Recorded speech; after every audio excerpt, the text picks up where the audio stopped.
Welcome to Big Market Debate, powered by Investonomics, an initiative by ICICI Direct. And joining me today is Mr. Ashish Kapoor, CEO Invest Shopee, and Mr. Sachin Sarvade, market expert. Welcome, Ashish and Sachin. Thank you for having me. Thank you very much. Thank you.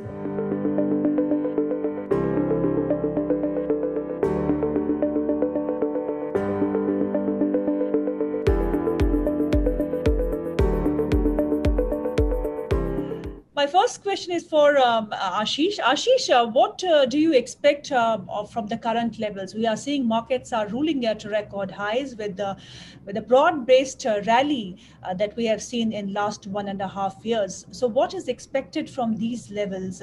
Do you expect some bit of a correction, or you still expect the markets to move higher as far as the kind of earnings that we are expecting from the corporate India?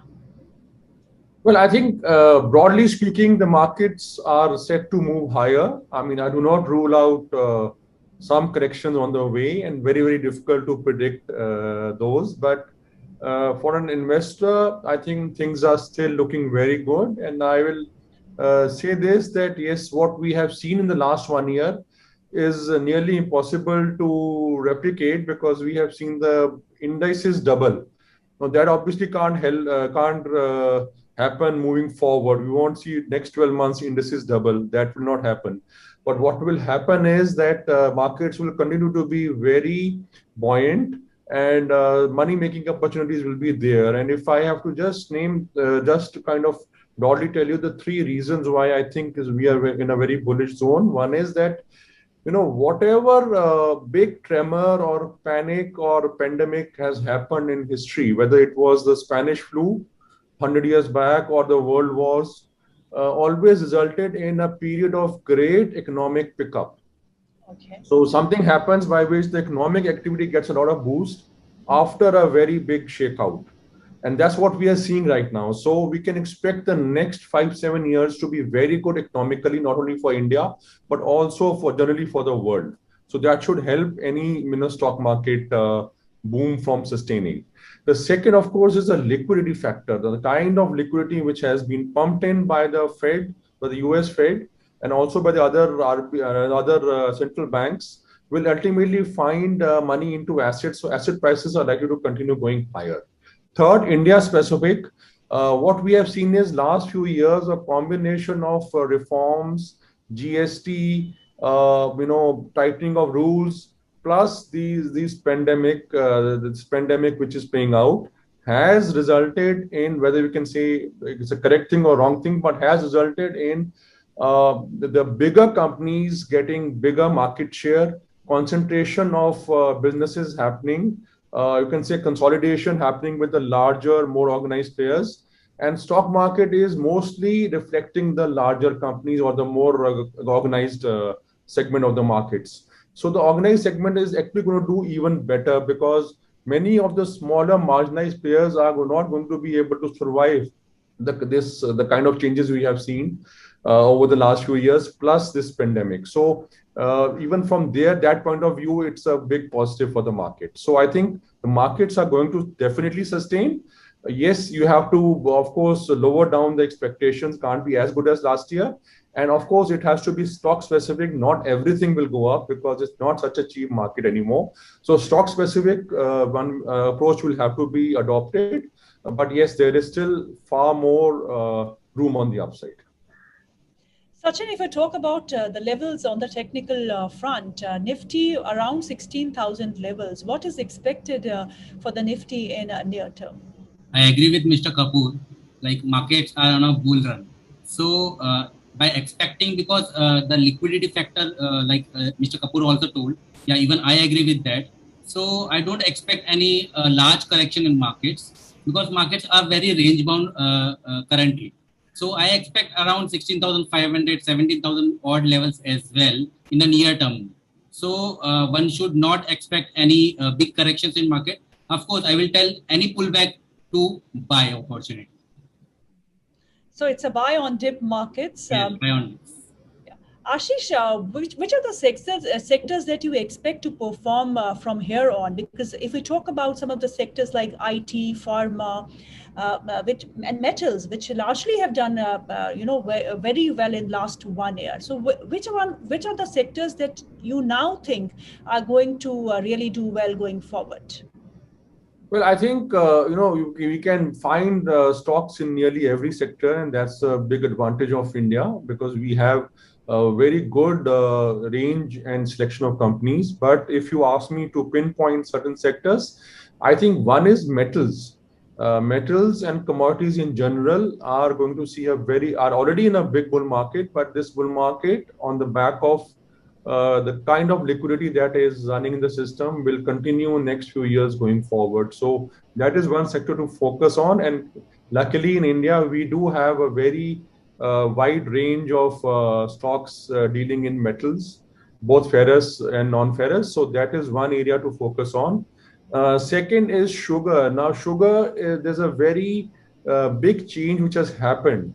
Earlier, the sugar cycles used to not last very long, but this time they're likely to be very long because sugar companies have got a very big boost because of the ethanol, play happening now.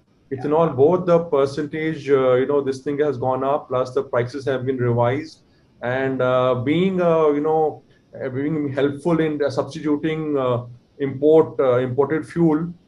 This is going to be a very big game changer. So actually, nearly all sugar companies will have a very good run in the next few years going forward, and there will more be ethanol, and sugar will be less. So ethanol being such a now secular growth story going forward, sugar companies, despite the run up, still look very good, and that's something which you should all have in your portfolio. Then I think the side effect of pandemic is healthcare. So I think companies which have hospitals or dealing in healthcare systems, path labs, pharma. So broadly, healthcare is a broad segment which includes all this. It includes pharma, any kind of diagnostics, hospital chains. All these are likely to continue doing well. Again, a big opportunity because a big focus has come back to improving health infrastructure, and everybody has become health conscious. I would include even health insurance in this. So all these things are going to continue moving forward. And the another one is chemicals. Now, chemicals, there's a story. A lot of good companies have run up, but still this story is going to continue for a few more years as production is shifting out of China for various reasons, and India would certainly continue to, get larger market share going forward. That is one more sector to look at.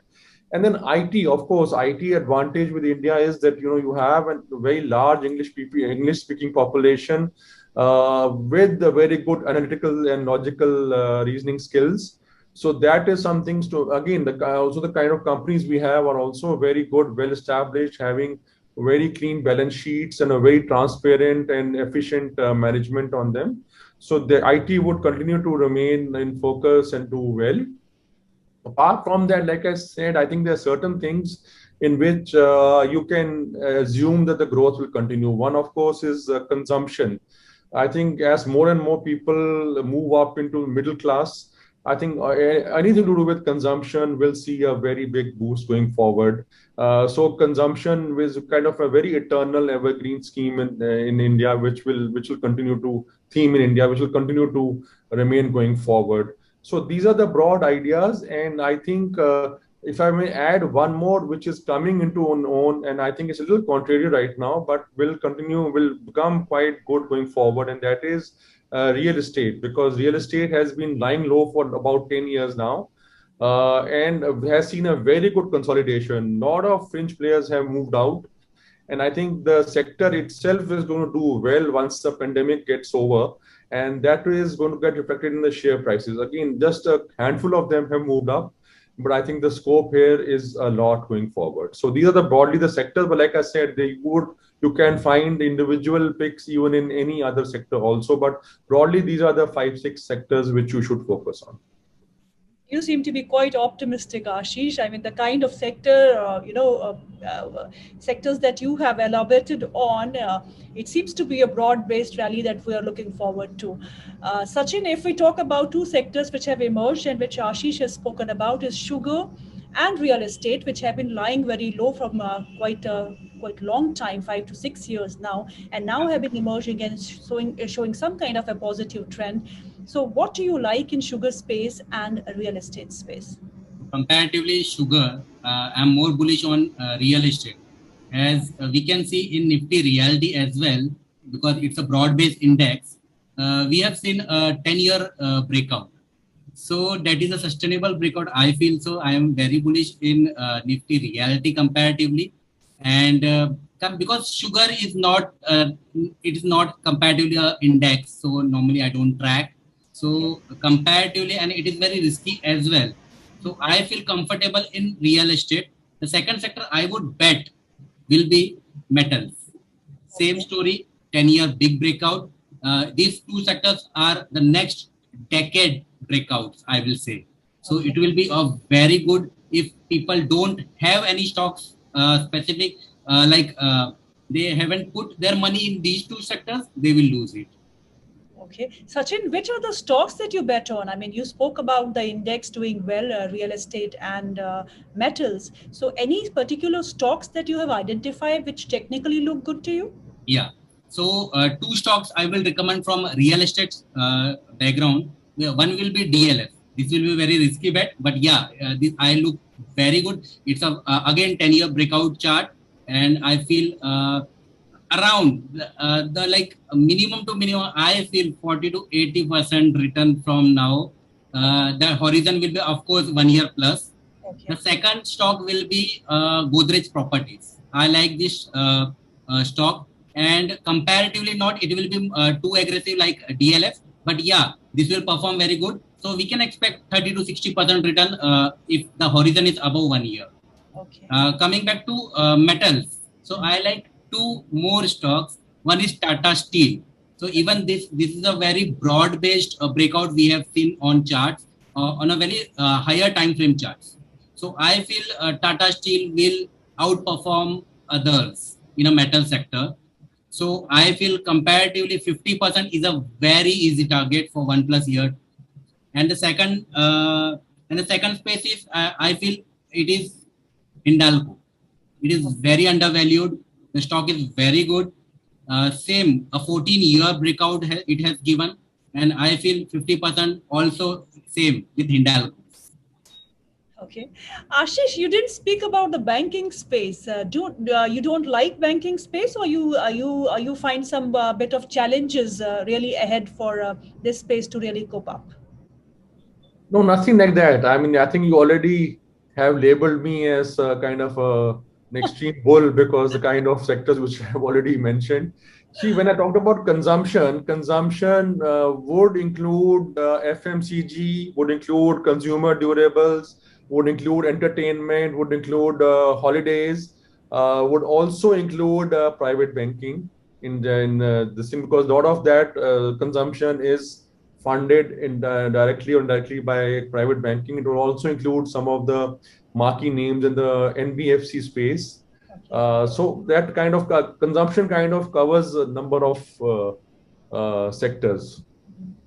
Ashish, looking at the earnings, the first quarter earnings are being, declared by the companies. What have you gauged till now? I mean, what is the kind of earnings that have come out, and what do you expect for as far as the earnings are concerned in next 3 to 4 quarters ahead? Well, mostly so far we have seen IT, and I think IT sector was the least affected, I think, by the pandemic, because most of it was able to carry on activity from home. Going forward, I think this quarter, yes, results would be impacted because we had April, May nearly a lockdown situation. But the pickup would be very good, I think, going forward, especially for companies which are well managed. And I think we have to give it to the Indian corporate sector and the Indian mindset in general to be able to find solutions when the going is tough. So that system has, I think, made us more innovative, made us more cost efficient. And unfortunate that you need a pandemic for this to happen, but actually we will find, in my opinion, in 3 to 4 quarters you will see the marquee names in nearly every sector reporting excellent numbers, because not only will the revenue start picking up, the cost saving and the kind of innovations that they have done because of this of the extreme situation in the last 1 year would start resulting in better return ratios and better cash position, better margins, and that will really improve balance sheets and the earning growth trajectory. Talking about the consumption, Sachin, anything you like in the auto space, which has been lying low? If we talk about companies like Maruti, Tata Motors has done well, while the other companies are Ashok Leyland and Eicher Motors. Anything you like on the charts for auto? Comparatively, auto, I have seen it is very weak comparatively. So, would bet not directly on auto, ancillaries would be better. I like Bosch. So, the target for Bosch will be 30% plus if you have a origin of 1 year plus. Anything you like, Ashish, in the auto space? Because auto has been facing a bit of challenges as far as the demand is concerned. Now with the numbers, monthly numbers that we saw for the last month, we had some kind of a positive feedback as far as the demand is concerned, and tractor demand is also picking up, while two-wheelers and passenger vehicle demand is also shown a bit of buoyancy. So anything you like in the auto space, or would you stay away? No, I think certainly auto would come back in a big way. I think one is that the number of people now having vehicles because of some sort of a scare of using public transport is also paying up. I think Maruti clearly has underperformed for some time now, and I think the story is very clear going ahead. I mean, if the kind of income growth we're talking about happens, then Maruti would certainly be a beneficiary, because that continues to remain the leader especially as far as the affordable segment is concerned. The other thing is, of course, if you are ready to take a bit of a volatility going forward, then Tata Motors itself is a very good idea, because Tata Motors, there's number of one number of triggers which will play out, including the global demand coming back, and also the commercial vehicles segment in India, which I think is going to see a very major boost going forward. So for a very safe investor who doesn't want to take any chances, then Maruti would be the choice. Otherwise, I think Tata Motors, for anybody ready to take a bit of risk for a higher return, would be Tata Motors. And along with that, I think the sector with the segment which looks pretty good in the auto ancillary space would be the tire segment. Again, we have a lot of companies here which are doing very well. And to my mind, another stock which is looking very good and somehow is not getting noticed much in the market is Excite. Because a very big play going forward will be the electric vehicle play. And Excite is the first name which comes when you think of batteries. And batteries are a very key component in an electric vehicle. And what Excite has also done is has taken the first mover advantage, already moved into manufacturing of batteries required for electric vehicles. So Excite somehow very strangely has underperformed in the last several months. So Excite, according to me, is giving a very great opportunity for someone looking at entering into the auto ancillary space. Apart from that, I also agree that Bosch is also something which is very good, looking very attractive, has underperformed for a long period of time, and clearly looking like a very safe and attractive bet at the current price. Sachin, anything you like in the mid-cap space? Mid-cap comparatively, it is very risky as of now, because as you were told earlier only. So I feel comparatively to have with majorly with large caps, and somewhat comparatively like with Nifty 100 stock, something like that. That will be majorly very good. But comparatively IT, yeah. So in IT, I can give good stocks. One is I like Wipro.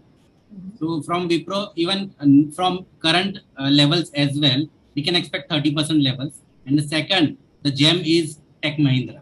So normally people don't see Tech Mahindra because it is not a high beta stock. But comparatively, I feel 30% is an easy cakewalk if if the horizon is 1 year plus. Okay, the two stocks that you bet on is Tech Mahindra and Wipro.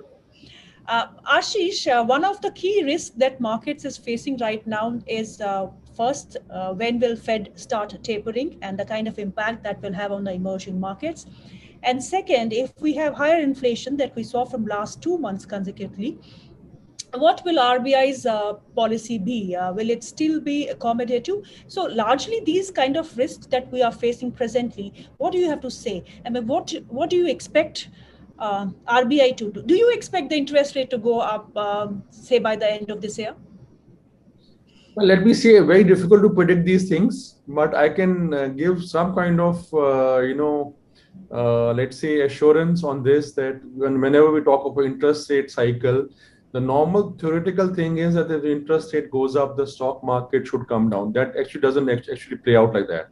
I mean, if you look at the previous big bull market, 2003 to 2007, we were in a rising interest rate regime. Interest rates were gradually moving up, but that did not prevent us from getting the biggest bull market so far in our, in our lifetime. So there is nothing really to think so much, because I think interest rates will at some stage start moving up, probably, but that doesn't necessarily take away the earning momentum from the at least the well-established and the well-managed players. So I don't think that will really be such a big factor as it is being played out. And secondly, regarding Fed, look, I don't know how it's happening, but since 2008, one has been hearing of, or 2009, maybe after the first quantitative easing was announced, one has been hearing of Fed risk, that Fed at some stage will tighten the thing. We have already been 12 years into it. There have been occasions in between when the Fed has gone in for some tightening. But broadly, I think we are going to live in a very easy liquidity regime for many years to come. Even if 2023 they do tighten a bit, but still overall, it's not that the interest rates are really going to really rocket up, or the tightening is going to happen very severely. I think broadly the easy money will be there, but like I said, it's of course one has to trade with caution, because a lot of asset prices have gone up, so you have to be a little cautious. But broadly, I don't see any of the things, either the interest rates moving up here or the Fed tightening, to really finish the bull market. There would be hiccups on the way, and which will happen for various other reasons also. But I think the next few years, if you remain invested and remain invested in quality names, you still will make a lot of money. Of course, the ride will not be as easy and as smooth as what the last 12, 13 months was. Are you betting on domestic cyclicals or global cyclicals? Okay. See, I'm betting when it comes to cyclicals. I mean, if you're looking at metals, then of course the tailwind is coming from global markets, and I think that is clearly there. And there are also certain domestic things, I think, which will play out. I think the infra story is also looking very good. The kind of road building happening and the kind of other reform activities which are happening will result in a lot of, including what we talked about sugar earlier, is something very domestic and something which will play out very well. So I think it's both domestic as well as global. Sachin, you spoke about the 100 stocks that you track. Any top 3 bets that you would like to share with our viewers? So comparatively, if I'm very bullish, I will go with Tata Steel, as I already told you earlier. The second bet will be DLF, and the third bet will be Wipro. Okay, the 3 of you. This you like the most. Yes. Ashish, we have seen a rush of retail investors, first-time investors entering into the market. What would you suggest them? I mean, it seems to them that it's very easy to make money in these kinds of markets, and they are trying to get into markets directly and not through mutual funds at all. So, what will your advice be to such youngsters and the first-time investors in stock market? Well, I think the advice would be that, yes, there is a lot of money to be made in the markets, but you should take one step at a time. I think the easiest thing for a new investor to do is to buy the index. Index seems very boring as an investment idea, but trust me, it is the easiest and the safest, and also very suitable for a new investor. Because you in one shot you get, either if you do the Sensex you get 30, and if you do the Nifty you get 50 large well established companies in one shot. You don't have to do any research on it. It doesn't cost much money because you have index funds and you also have ETFs which are index linked. So either way, I think the first step has to be the index till you really are able to understand the markets and at least pay out some cycle. Maybe not the end of the bull market, but at least some corrective cycles you have played out. It's best to start and stay with the index funds. Index funds also give you the least drawdown usually, because if you've individually picked up stocks, some of them may go very deep down in a correction and may make you really feel scared and not be able to come back again. So it's main with the index till you really get the confidence and the understanding of the market. That is, I think, the first. And second is there's something which is part of every bull market is the IPO rush. I think IPOs, unless you really understand the company and it is coming in at a good price, which usually doesn't happen in a bull market, yes, stay away from IPO. So that is the advice, at least to not only I think new investors, I think to nearly all investors. The kind of pricing at which the IPOs are coming now is best to stay away. I mean, you will find the equivalent industry, equivalent kind of company listed at a much cheaper price. So why go and risk your money in that? So unless some IPO comes with a very attractive offer, generally stay away from IPO, especially now because there's too much frenzy and too heavy, too aggressive pricing happening now. Sachin, your advice to the youngsters which are entering the stock market and getting into technicals? Would advise like technical is not everyone's cake of like money, and would like to tell like technicals is not 100% of markets. I divide into three parts. If only technicals I say, so it is like 30% of the market. It is only entry, exits, right? The second 30% would be your money management. People don't manage their money properly. They don't have their they do leverage positions. So if they are right technically as well, but if they are over leveraged, so still they can lose their money. And third is like psychology. So I majorly focus on trading psychology.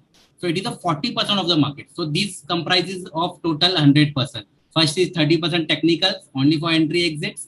Seconds are money management, how much to put, when to put, right? And the last is trading psychology. It is not that easy. In a bull run, it is everything is easy. But when we see markets like the opposite side, the bear run, right? So that will be your psychology will keep you calm and you will be able to hold your positions correctly. And one more thing I would like to say to youngsters is, please don't keep mental stops. People are keeping stop loss in their mind. So stop loss are not going to work out in your mind. They will not do any good in your mind. It should be placed in the system. Even closing basis stop losses. I have devised one thing. It's like around 315. You can actually close your positions which are into like for a closing basis stop loss. You do not have to carry or the risk of gap up or gap down. Thank you, Ashish, and thank you, Sachin, for being with us. It was real pleasure speaking to you, both of you. Thank you very much. Pleasure was entirely ours. Thank you so much. Thank you so much for having us.